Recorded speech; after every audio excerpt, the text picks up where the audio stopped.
C'est le temps qui fait la panique. C'est le temps qui fait la panique. Une émission qui vous explique l'inflation des paroles dangereuses en RDC. Chaque jour, dans les médias et surtout les médias sociaux, nous constatons que la manière dont nous parlons entre nous crée de plus en plus de divergences. Et souvent, on ne réalise pas que nos paroles peuvent provoquer un sentiment de haine envers l'autre. C'est le temps qui fait la panique. Une émission de Bénévolencia en partenariat avec Radio Okapi.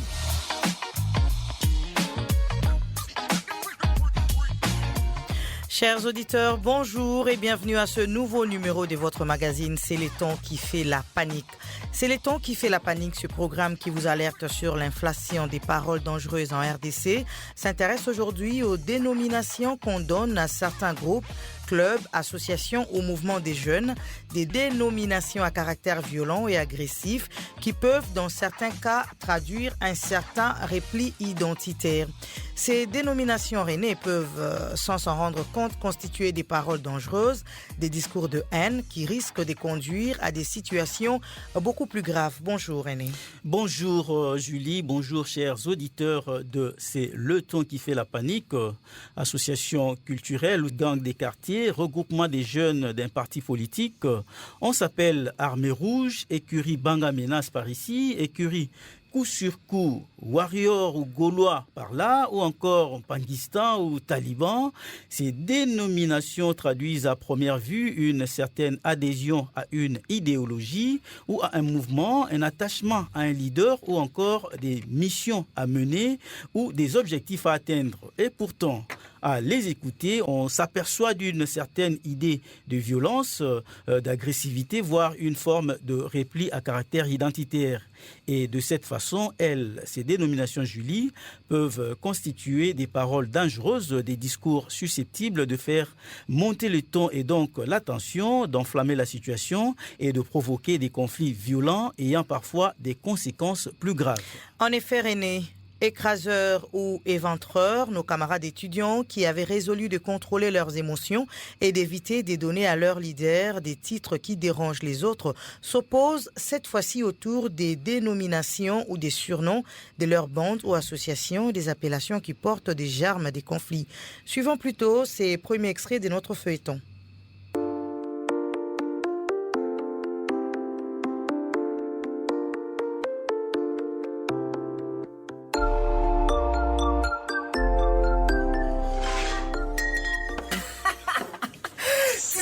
Mbouta, quand je suis ici à la cantine en train de savourer une bière bien froide, j'oublie toutes les souffrances de ce monde. Mais tu as raison, mon cher Amani. Oui. En ce moment, je sens comme si les étincelles de bonheur font chatouiller mon corps. Là. En tout cas, j'aurais aimé qu'il n'y ait jamais cours pour qu'on reste toutes les journées. Je te jure, quoi. Salut les amis. Salut. Oh. Salut. Les pauvres retardataires. Mais Kitoko, pourquoi vous avez traîné comme ça? Ça fait plus d'une heure quand nous avons commencé à boire et qu'on vous attendait. Et alors? Toi aussi, Mbouta. Ils ont tout fait pour arriver en retard. Juste parce qu'ils n'ont pas le courage d'affronter une longue nuit bien arrosée comme nous. Ah ça? Oui, c'est ça. T'es malade. Non mais merci pour ce rappel, mon cher. Ouais. En tout cas, nous les éventreurs, on est les plus forts dans tous les domaines. Ça, il n'y a pas photo. Ok. N'oubliez pas à qui vous vous adressez quand même. Oui, hein. Oh. Nous, on est Les écraseurs. Oui. Nous n'avons pas besoin de passer plusieurs heures comme vous pour prouver notre force. Exactement, ma chérie. De quelle force faites-vous allusion là? De Tu quelle vas force? comprendre après. Pour être accepté chez vous, les éventreurs, on devrait pouvoir consommer plus de bière que la totalité de bière que vous avez déjà consommé en plusieurs Vous heures. êtes des nuls. C'est pas normal. Vous n'avez pas de force. Vous êtes nuls. Arrêtez de vous éventer. Ouais. Nous, on comprend. Vous êtes tous éventés. Vous ne pouvez en aucun jour, je dis bien, en aucun jour, vous comparer à nous. Ni physiquement, ni intellectuellement. C'est pas pour rien qu'on s'appelle Écraseur. Écraseur. Non, mais détrompez-vous les gars. Nous les éventreurs, on est de véritables guerriers. Attends, mais regarde-nous un peu. C'est ça. Pour nous, le mot défaite a été retiré du dictionnaire. Je vous vois comme des moustiques. Mon Dieu, j'ai trop honte. Arrête de moi, moustique. Tu parles trop, ma chérie, mais le bélo. Ceci aurait peut-être pu marcher dans le royaume des aveugles. C'est vous les aveugles, vous ne savez pas voir qui sont les on plus forts. vous rappelle qu'on est ici au campus, et que vous êtes face à nous, les vaillants écraseurs. Sachez simplement que vous êtes moins qu'une infime de bande de petites fourmis qui veut affronter un bataillon de grands guerriers. C'est sûr. Écraseurs. C'est nous que vous osez comparer aux petites fourmis. Mais c'est quoi ça? Oui. Trop, c'est trop. Vous allez faire quoi? Trop, c'est trop. Nous n'allons plus supporter toutes vos injures là. Nous allons agir en conséquence aussi. Tu t'abonnes, Chapaléo. C'est quoi ça? Une situation plutôt normale, mais qui semble prendre une tournure inattendue simplement parce que d'un côté comme de l'autre, on cherche à vanter la marque, le nom du regroupement auquel on appartient, au risque d'énerver. Nous venons donc de le suivre dans ce premier extrait que nous voulons analyser avec nos invités. Et nous avons avec nous M. Carlos Benga, qui est enseignant et chef des travaux dans les départements de français et langues africaines à l'ISP Butembo et cadre du parti Burek, Bloc uni pour la renaissance et l'émergence du Congo. Monsieur Carlos Benga, bonjour. Bonjour Madame Julie et merci pour l'invitation à ce numéro de l'émission C'est le ton qui fait la panique. Également avec nous en ligne, professeur Chaubert Agenonga, professeur à l'université de Kisangani et à l'université catholique au Congo, spécialiste en résolution des conflits. Professeur, bonjour. Bonjour Julie et bonjour à tous les auditeurs de la radio Okapi. Eh bien, chers invités, dans l'extrait que nous venons de suivre, on entend dire d'un côté, nous, les éventreurs, on est forts dans tous les domaines et réagir de l'autre, nous, on est des écraseurs, on n'a pas besoin de trop de temps pour prouver ce que nous sommes. Je vais m'adresser en premier lieu à vous, Monsieur Carlos Benga. N'est-ce pas que c'est une sorte de menace qu'ils brandissent à travers ces genres de propos? Comment interprétez-vous cette situation lorsqu'on a en face deux bandes rivales ou de jeunes partisans des mouvements politiques opposés? Oui, alors c'est qu'au départ, il y a une tendance universelle dans la dénomination de certains groupes et en adoptant des noms qui symbolisent la bravoure, la puissance, l'invincibilité. C'est comme cela que vous voyez les États-Unis prendre l'aigle comme symbole de leur puissance. Et nous avons les lions indomptables du Cameroun. Et en RDC, nous avons les léopards et finalement les warriors comme membres du gouvernement. Et cela traduit un idéal, une tendance à vouloir conquérir l'excellence. Mais malheureusement, de cet idéal-là, on bascule facilement dans la zone de la promotion, je dirais, de la cruauté, de la terreur, de la brutalité.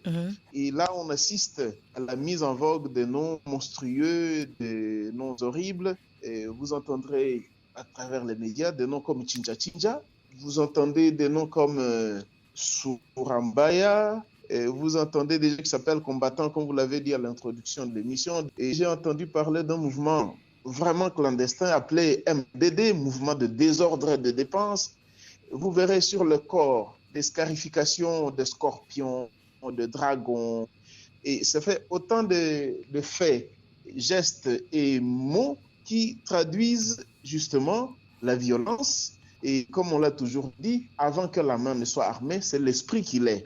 On prend des noms intimidateurs, des noms dissuasifs peut-être à l'endroit de la cible pour l'empêcher d'oser. Parce qu'avant de vaincre la personne, il faut d'abord la vaincre psychologiquement. Malheureusement, il y a une chose qu'on semble oublier, c'est que le nom traduit la définition même de l'être. C'est un élément invocateur. Lorsque vous portez un nom, on dirait que vous appelez la force de la nature qui correspond à ce nom-là pour qu'elle vous habite et pour qu'elle vous pousse à une action qui correspond à cela. Lorsque vous vous appelez éventreur, vous vous appelez écraseur, vous chercherez à affirmer votre identité comme écraseur, comme éventreur, et au final, vous tendrez à éventrer tout ce que vous rencontrez, à écraser tout ce que vous trouvez sur votre passage. Donc je pense que cette tendance-là, que l'on prend peut-être même de bonne foi, que l'on prend sans beaucoup actionner son discernement, c'est une tendance qui est dangereuse pour la paix sociale et pour la cohabitation entre groupes. Et vous verrez, suite à cette dénomination-là, on peut voir des petites situations dégénérer et produire un incendie que toute la société ne sait plus maîtriser. Merci, Monsieur Carlos Benga. Comme vous l'avez dit, les noms traduisent la définition de l'être et ces dénominations sont dangereuses pour la paix sociale entre les groupes et les communautés. René. Oui, à la suite de M. Carlos Benga, professeur Aguinonga, selon vous, qu'est-ce qui expliquerait justement cette tendance à se donner des noms qui traduisent cette forme d'agressivité, de violence, et cela peut aller parfois jusqu'à une forme de repli identitaire. Professeur. Oui, je ne pense pas qu'il y ait une cause universelle, mais il faut circonscrire cela dans le contexte politique ou social de la société à laquelle on a affaire. Mais généralement, ce qu'il faudrait retenir, c'est que la dénomination qu'on choisit traduit l'identité même de la corporation. Ça traduit l'identité, la nature, l'idéologie choisie par le membre d'une corporation. Et cette dénomination a avant tout un impact psychologique.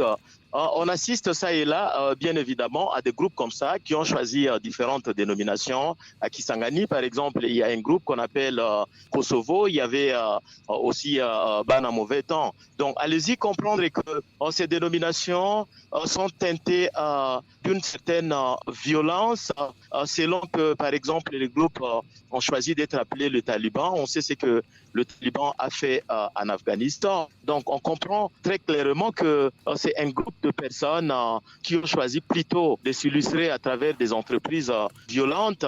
Et en soi, ces groupes, généralement, sont responsables de la délinquance, de la criminalité, responsables des troubles à l'ordre public. Merci, professeur. Vous parlez donc des noms des groupes teintés d'une certaine violence et cela se traduit par leur comportement souvent violent, Julie. Oui, René, on va voir à présent les conséquences qui peuvent découler du fait des données aux mouvements ou associations des surnoms qui, d'une certaine manière, véhiculent l'idée des violences ou d'un certain repli identitaire. Et c'est dans ces deuxièmes extraits de notre feuilleton que nous vous proposons.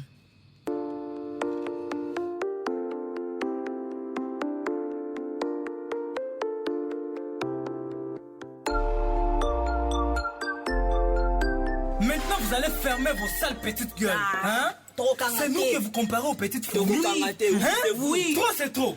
Oui, trop, c'est trop. Moulisha Petit, je me fous de la Nous n'allons plus supporter toutes vos agures-là. Nous allons agir en conséquence. C'est ça. Ça devient quoi maintenant? Nous allons agir en conséquence des farceurs. Qu'attendez-vous alors pour agir? Vous devriez faire attention à ce que vous dites. Sachez que oser provoquer les éventreurs, c'est comme verser de l'essence sur le feu. Je vous l'ai dit ça. Vous allez faire face à toute notre communauté. Attention.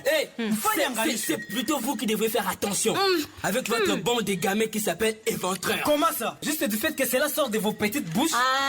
Oui, Avez-vous déjà vu une souris qui s'est fait écraser par un camion? Nous sommes des souris. Tu vas voir ça.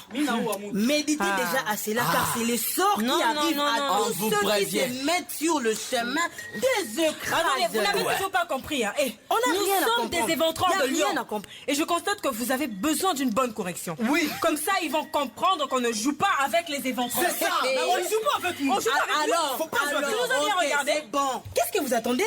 Osez seulement si vous avez envie de vous faire écraser. Osez.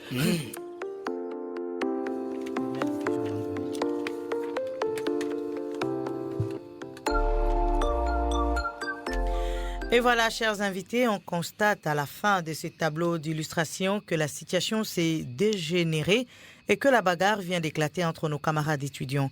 Ces genres de situations, des conflits naissent souvent lorsqu'on a affaire à un groupe qui se sont ciblés par la dénomination, le surnom ou les titres que porte un autre groupe ou mouvement opposé et que l'on regarde comme désormais un adversaire, René.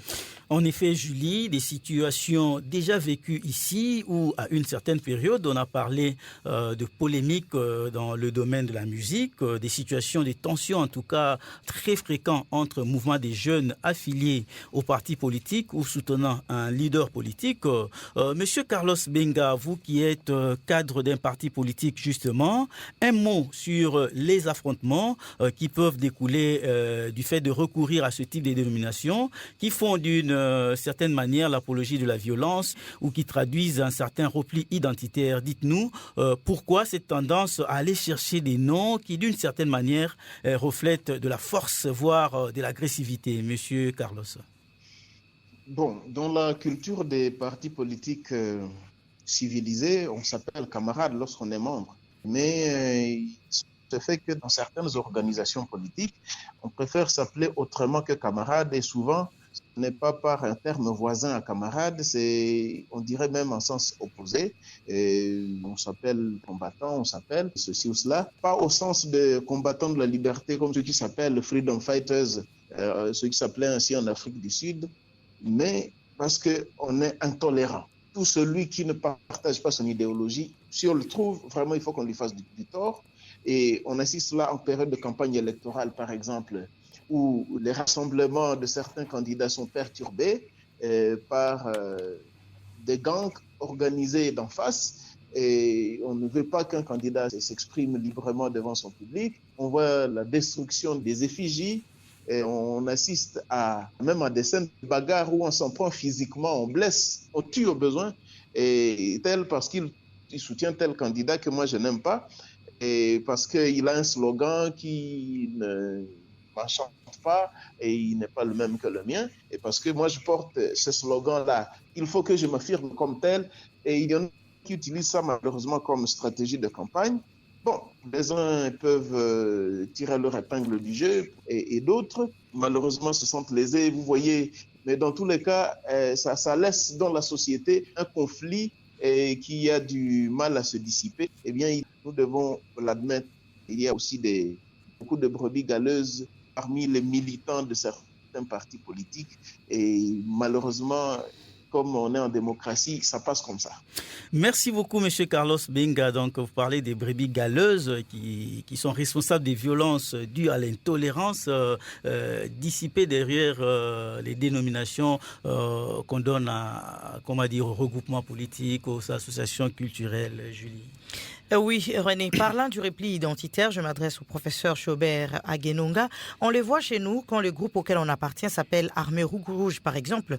Les gens concluent tout de suite que tu es de telle origine ou tribu, tu soutiens tel homme politique ou tel autre leader, ou encore, voilà ce dont tu es capable en termes d'agressivité ou des violences. Dites-nous, professeur, ces genres de considérations ou stéréotypes derrière les noms des mouvements auxquels on appartient, professeur, vous qui êtes spécialiste en résolution des conflits, quel risque cela représente pour un pays qui vit des situations de crise, quand on sait par ailleurs qu'ils peuvent traduire aussi une certaine division entre les populations? Bien sûr que ça peut conduire à des situations incontrôlables ou à des situations explosives, mais généralement, ce genre de discours émergent dans des contextes politiques ou social bien déterminé, dans les contextes sociaux liés aussi par la croissance démographique, comme en Ituri ou ailleurs. On constate qu'évidemment, il y a des milices qui émergent et qui véhiculent les idéologies identitaires ou les idéologies xénophobes. Et généralement, ce sont des leaders de certaines corporations qui instrumentalisent au nom d'un certain nombre des idéologies les membres de leur corporation, mais avec comme objectif de parvenir, n'est-ce pas, à ceux qui sont en train de viser. Ça peut être le pouvoir, bien entendu. Et c'est facile d'instrumentaliser les gens, mais j'insiste beaucoup plus sur le rôle que jouent les leaders dans certaines corporations qui sont censés être apaisants. Généralement, lorsqu'on a affaire à des leaders qui sont prêts à jeter de l'huile sur le feu, ça peut conduire aussi à l'embrasement de la situation. Mais si les leaders sont apaisants, je pense que on peut faire rapidement baisser la fièvre. Merci, professeur Aguenonga, pour ces éclairages. Retournons à présent à l'université pour voir comment nos camarades étudiants essayent de trouver un terrain d'entente en dépit de la rivalité entre groupes ou mouvements auxquels ils appartiennent, en essayant de leur trouver des dénominations qui ne vantent pas la violence, ni l'agressivité, ni un certain repli identitaire.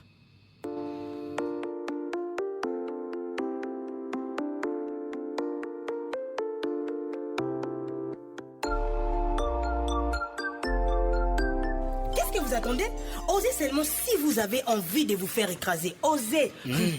Oui, vous devez faire attention avec ces menaces venant de ton groupe d'écraseurs. Sinon quoi? Sinon tu fais quoi? Sinon quoi? Je te dis, celui qui a fait l'erreur de jouer avec les éventreurs n'a même pas eu le temps de regretter l'erreur qu'il avait commise. Après? Pour dire que je me rends compte que vous êtes au point de mourir. Oui, c'est ça. C'est ça. Oui.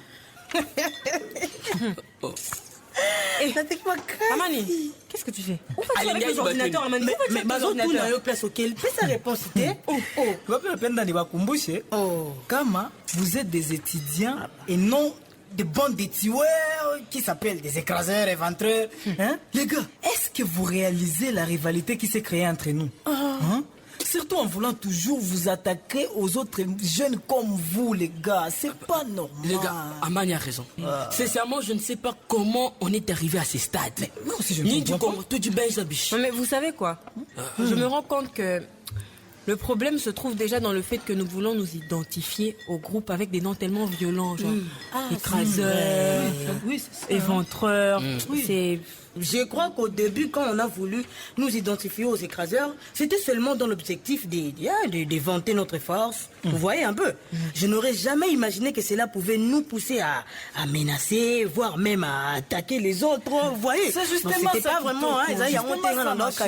Voilà. Le problème, je suis désolé. Souvent, on ne se rend même pas compte de la gravité de certains langages que nous tenons. Bon, les amis, pourquoi ne pouvons-nous pas nous identifier à des noms positifs comme travailleurs, par exemple? Travailleurs, c'est mieux qu'écraseur. Donc voilà quoi. Absolument, tu as raison. Cela permettrait qu'on puisse avoir des léminations positives. Oui, ça va apporter beaucoup plus d'hommes positifs. Oui, faisons plus simple, les amis. Quoi? Nous pourrions même nous identifier comme un groupe des amoureux. Comme ça, je pourrais demander la main de Nous sommes pas tous des fans de l'amour. Mon amour, qui te connaît, linga kaya.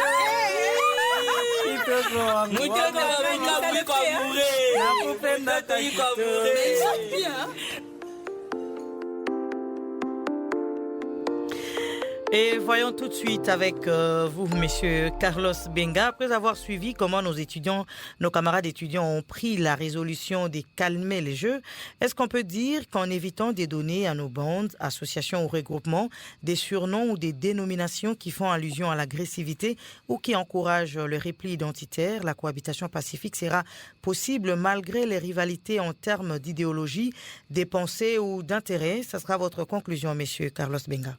Et oui, comme je l'ai dit, en fait, le nom définit la personne, c'est une invocation, c'est même une dédicace et une prédestination à poser des actes qui y correspondent.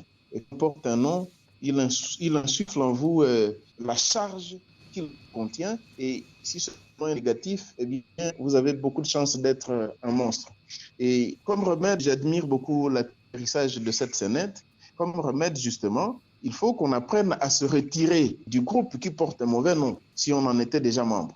Ou alors, si l'on peut encore peser de son poids pour faire changer de dénomination au groupe, il faut que l'on y aille. Une autre chose qu'il faut qu'on contrôle au sein de la jeunesse, ce sont les films extrêmement violents où le héros est un tueur impitoyable, malheureusement, qui s'attire l'admiration. On parle de Terminator, par exemple. On a de l'admiration, malheureusement, pour des athlètes tels que les pratiquants du catch, les pratiquants de la boxe, qui se donnent d'abord un aspect terrifiant, un aspect affreux, et qui se font accompagner des cris comme Ali Bomaye.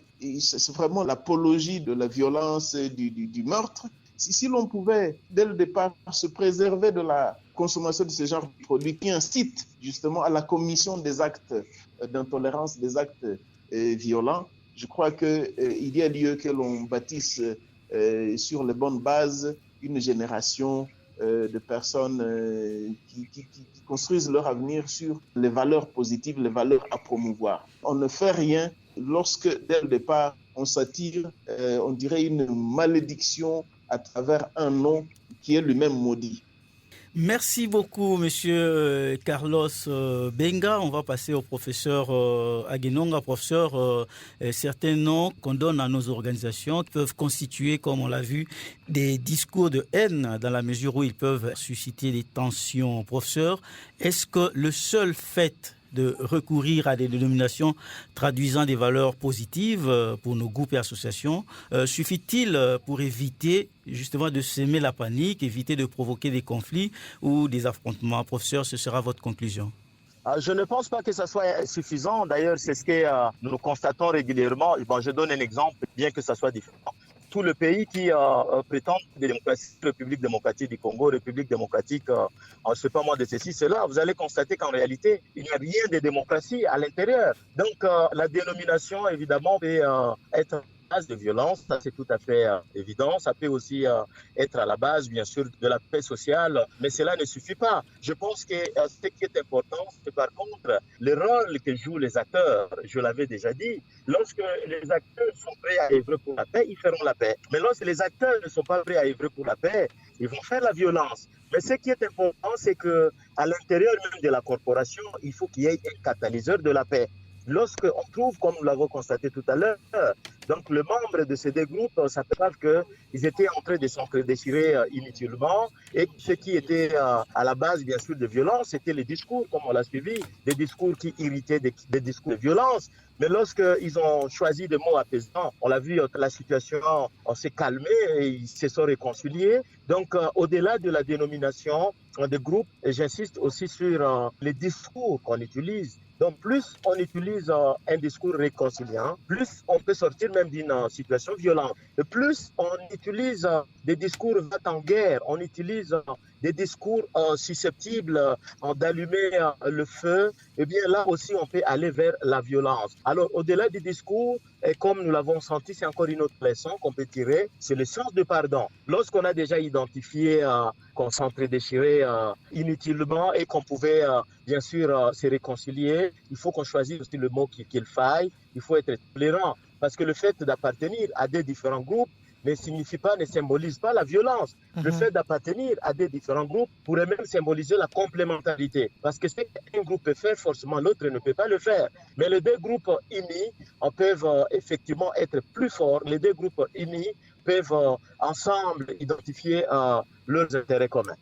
Merci, professeur Chaubert Aguenonga. Je rappelle que vous êtes professeur à l'Université de Kisangani et à l'Université catholique au Congo. Vous êtes également spécialiste en résolution des conflits. Merci également à vous, messieurs Carlos Benga, enseignant et chef des travaux à l'ISP Butembo. Vous êtes également cadre du parti Burek. Vous avez accepté d'échanger avec nous autour des dénominations que portent les associations, mouvements ou regroupements d'intérêts divers, des dénominations à caractère parfois agressif et qui peuvent parfois faire l'éloge du repli identitaire. Des surnoms qui simplement des discours de haine dans la mesure où elles sont porteuses des germes des conflits. René. Tu le dis si bien, Julie, les surnoms qu'on se choisit pour désigner son groupe d'appartenance peuvent parfois avoir un caractère violent et représenter une menace pour d'autres. Ils peuvent, dans certaines situations, traduire un certain enfermement identitaire, excluant de ce fait ceux qui ne font pas partie du groupe. Vanter ces dénominations, c'est proférer des paroles dangereuses pouvant provoquer des réactions tout aussi violentes. Les éviter par contre, Julie, choisir des noms qui véhiculent des valeurs positives, c'est promouvoir la cohabitation pacifique, promouvoir la cohésion sociale dans un contexte de rivalité d'idéologie, de pensée ou d'intérêt. Bref, c'est lutter contre le discours de haine. C'est le temps qui fait la panique. C'est la fin de ce numéro. Merci à vous, chers auditeurs, qui l'avez suivi avec intérêt. Vous pouvez laisser vos réactions et commentaires sur nos différentes plateformes interactives. C'est le temps qui fait la panique. Le rendez-vous est pris au prochain numéro. En attendant, vous pouvez réécouter ce numéro le samedi à 11h05 et les jeudis à 15h30 heure de Kinshasa sur Radio Okapi. Au revoir. C'est le temps qui fait la panique. Une émission de Bénévolencia en partenariat avec Radio Okapi.